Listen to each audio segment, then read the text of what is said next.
Today, I finally got the chance to watch the Super Mario Bros. Movie in theaters. I gotta start by saying, this is reasons to enjoy the Super Mario Bros. Movie. To me, the movie delivered on everything you would want it to be. It is, after all, a $100 million fan service movie. I will give it thumbs up, thumbs down, thumbs sideways, 2 thumbs up, maybe 2 thumbs down to figure out visuals, audio, gotta check my list, culture, casting and acting, and storytelling. So if I haven't made it obvious enough, from my perspective, what's not to love? You got the top of the food chain animation from an elite studio like Illumination. Visually, this is a really striking movie. They did a lot right with texture work and with lighting, color choices. It's a very vibrant, saturated, colorful, enjoyable, eye-melting movie. Thumbs up from me.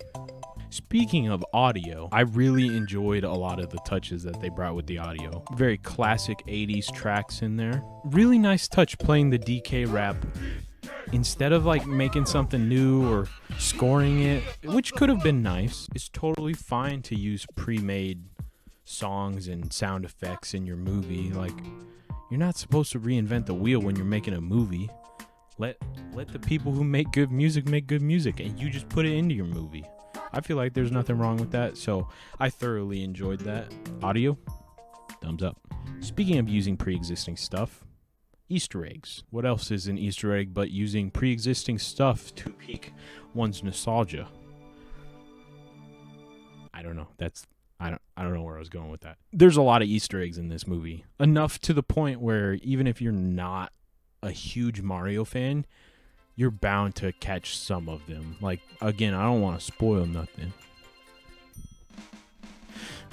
but the original Mario playing at the Jumpman game, even some stuff, I don't know if you want to call it Easter eggs, but like the King Babam being in there, just a subtle like, hey, if you know what that is, you know what that is kind of thing. Obviously, it's made for the fans. That's what it is. It still totally works as a movie if you don't know much about Mario. You don't even have to go looking hard. And to anyone who stayed to the end, post-credits, not the animated credits, the credits. And you stay all the way until the lights come on. And then there's a little... Yoyi! There's going to be another one of these movies. Anyways, back on track. This movie really feels like it has an inviting, friendly, fun culture, which is kind of what Nintendo has been going for with Mario forever anyways. It's the little things, like the fact that they included Mario's family, and there's real people, and there's a dog. It's very similar, keeps the canon similar to the 80s cartoon, the Super Mario Bros. Super Show. Culture, thumbs up. A lot of fans were kind of skeptical of the whole voice acting cast. A lot of people, including John Leguizamo, was rooting for older actors to come back and replay the characters. They could have included a Latin character, like I was groundbreaking, then they stopped the groundbreaking. Yes, include people for sure, but like, it's a movie about Italian Americans who get lost in a fantasy world. The characters are the voices are the character. It's convoluted, you know. I could sit here and say, why aren't there Asians in the movie? But like, I don't. It doesn't bother me. It's Keegan was a fantastic Toad, though. Do not touch that mushroom, you'll die! He did not sound like Keegan at all, but he didn't sound like Toad either, but he sounded like what a convincing Toad would be. Also, I gotta shout out Seth Rogen because I love Seth Rogen. I did enjoy the part where he's laughing over the Micro Mario. Voice acting, thumbs up. Now the category everyone seems to have room to debate, storytelling. No specifics, but it is a story about 2 brothers from Brooklyn who are having a hard time finding a purpose, and they accidentally go on an adventure that may or may not solve those problems. Is that vague enough?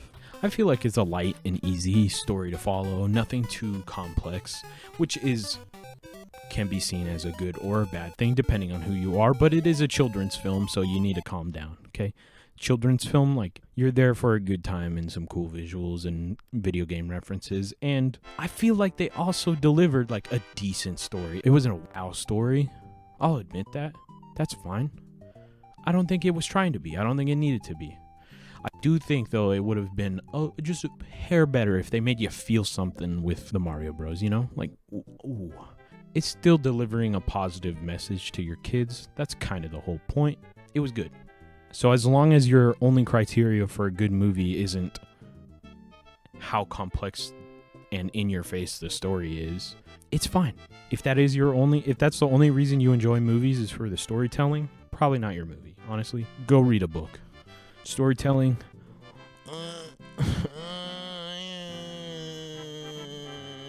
somewhere around there. It's a 99 out of 100 on my scale. If you want to argue about me with my own scale in the comment section, please go ahead. Thoroughly enjoy it. Lastly, remember, find a reason to enjoy something and enjoy it. Beep.